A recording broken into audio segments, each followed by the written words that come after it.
2018 was a little all over the place for me as far as movies go. Theatrically speaking, there were huge periods of time where I wasn't interested in anything that was coming out. But the handful of movies I did get out to see were almost universally great, and at the very least interesting. Also this year, I started doing a bi-weekly movie night, which has opened me to many great movies that I've missed throughout the history of cinema. Adding that on top of my regular movie watching schedule, I watched almost 80 movies this year. That's more than I ever have in the run of a year, at least since I've been keeping track of them.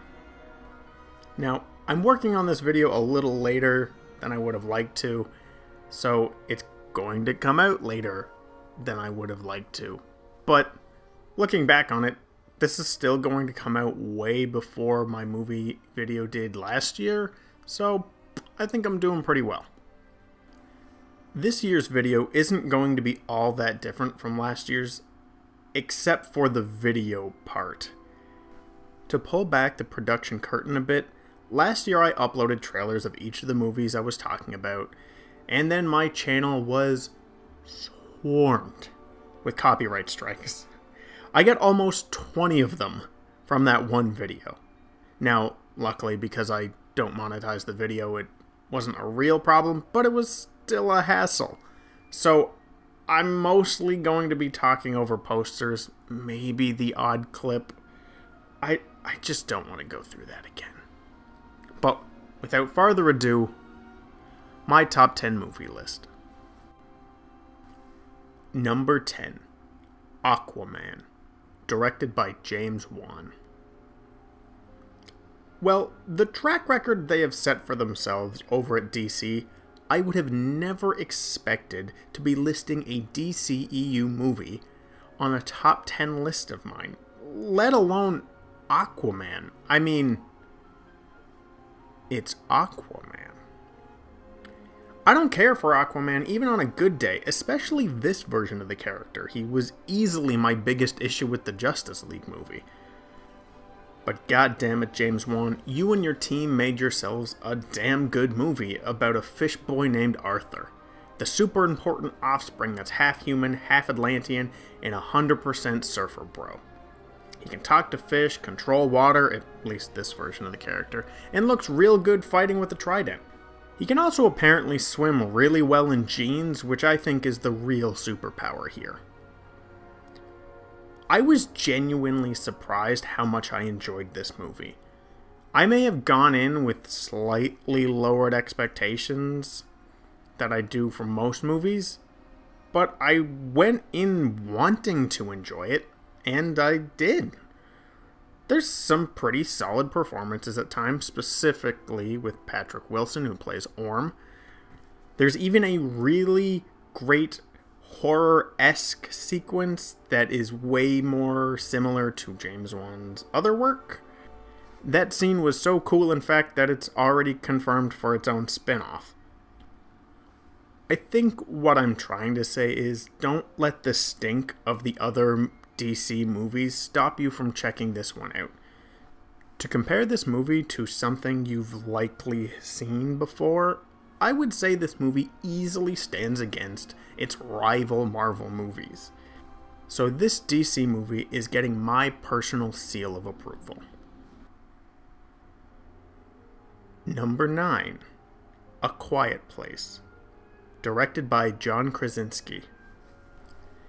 In a world where a violent race of extraterrestrials with seemingly impenetrable skin, a hypersensitive sense of hearing, and the instinct to attack and kill anything that makes noise, one family thought it would be a great idea to have children. A Quiet Place is far from a perfect movie. There are a handful of things, an hour or two after watching it, you'll kind of go, wait, how did that work? But that doesn't mean it's a bad movie, not by any stretch. In fact, I like this movie a whole bunch. I mean, I'm talking about it on my list of favorite movies. During the course of this movie, I was on the edge of my seat several times. I wasn't distracted by thinking about the logic behind things. I was just enjoying the ride. Personally, I've always felt that if during a movie it can hide its flaws in some way or another, be it through tension, music, or even a well-placed joke, then it's doing its job. And I think A Quiet Place is an excellent example of that. This movie wants to be a horror movie and not much else. There's very little background story to it. We're just thrown in and not subjected to 150 sepia-toned flashback scenes, showing us how the aliens were really just misunderstood. And when it comes down to modern day horror movies, I can't express how refreshing that is. Go check out A Quiet Place if you haven't yet.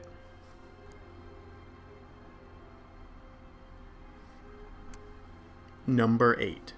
Lady Bird, directed by Greta Gerwig. To anyone who may not know, this isn't a movie about Hank Hill's dog. This Lady Bird is a coming-of-age comedy drama, which I fully understand is not the type of movie that most people who might be watching this are into. While I can't exactly explain why, I've always had a soft spot for the coming-of-age stories, and this is probably the best one I've ever seen. It will definitely strike a familiar chord for many people.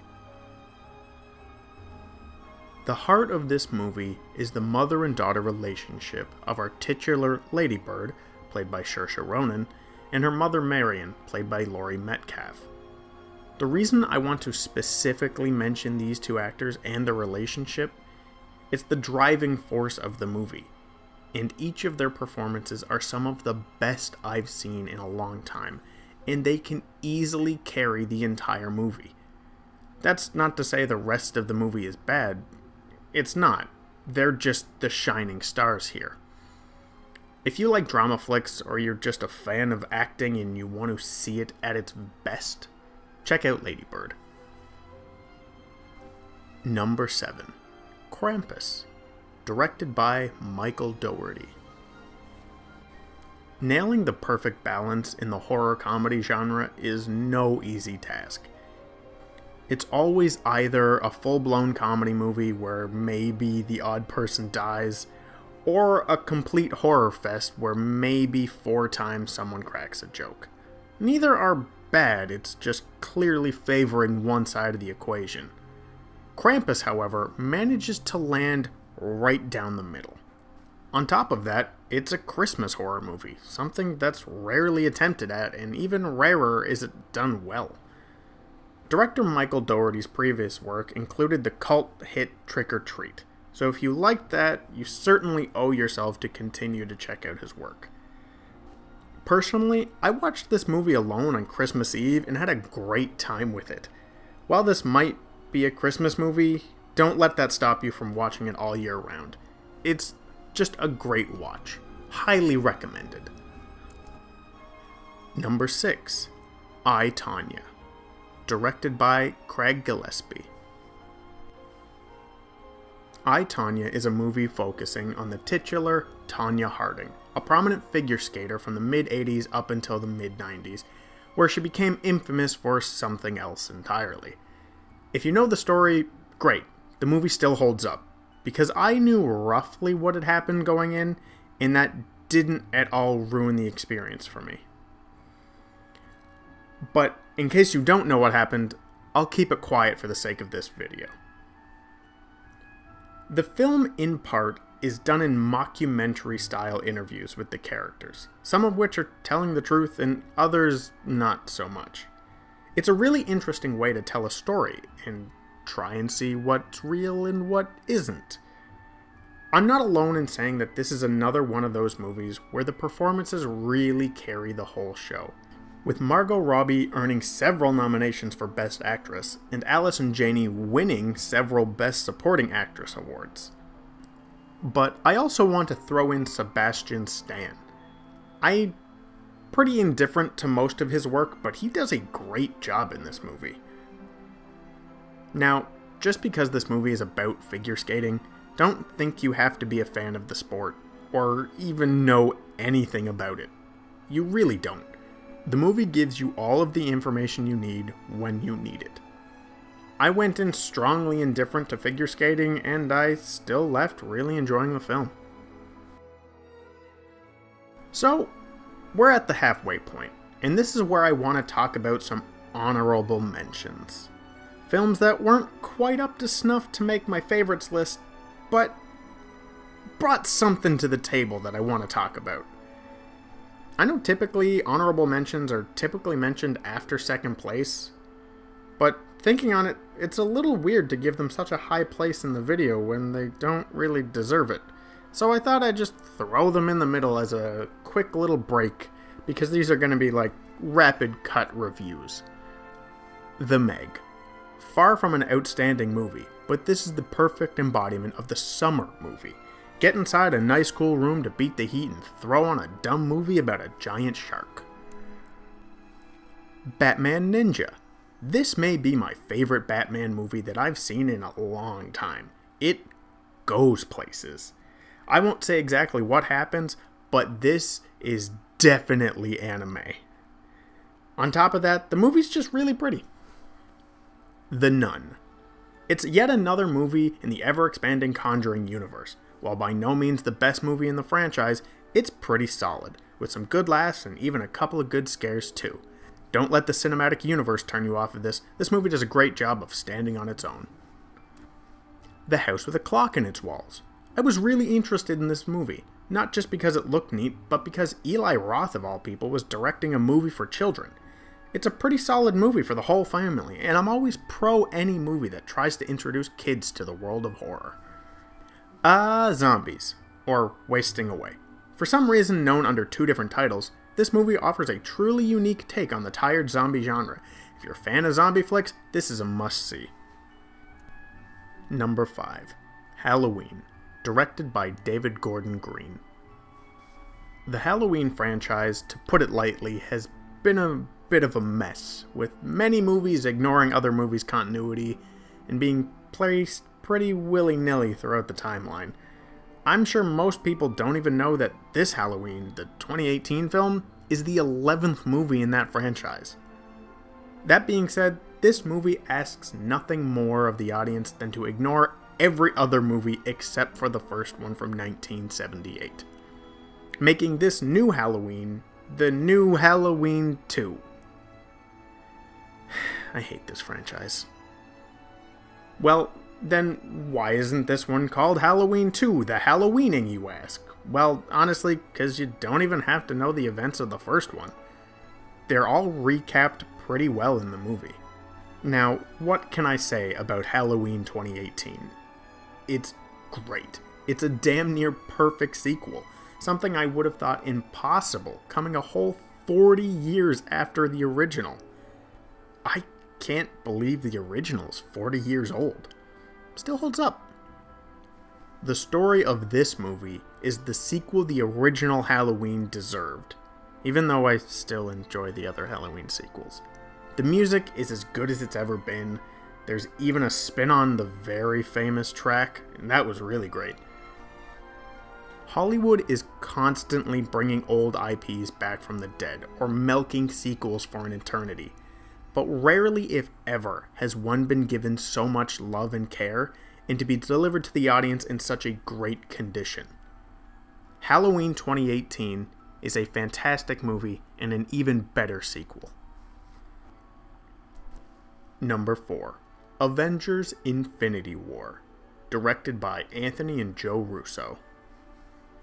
This is it, the beginning of the end, the 19th movie in the MCU and the first part to the conclusion that all of these movies have been leading up to.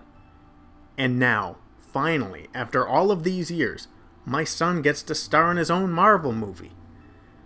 Good job, Thanos. While not without its problems, in my mind, Infinity War was everything it needed to be and then some. While we all agree movies are art, they don't have to be artistic, if that makes sense. This movie happens to be 2.5 hours of just pure entertainment. All of the Avengers are here, along with Thanos and some excellent new villain henchmen. Some funny moments, some sad moments, and more epic moments to shake a stick at. More importantly, it perfectly and interestingly sets the stage for the final movie. There isn't a whole lot I can say about this movie that hasn't already been said better by others. The movie made something like $9 trillion on its opening day, so anyone who's watching this has probably already seen this movie.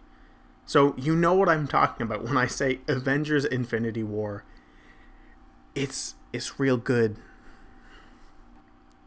Number 3, Top Secret, directed by Jim Abrams, David and Jerry Zucker.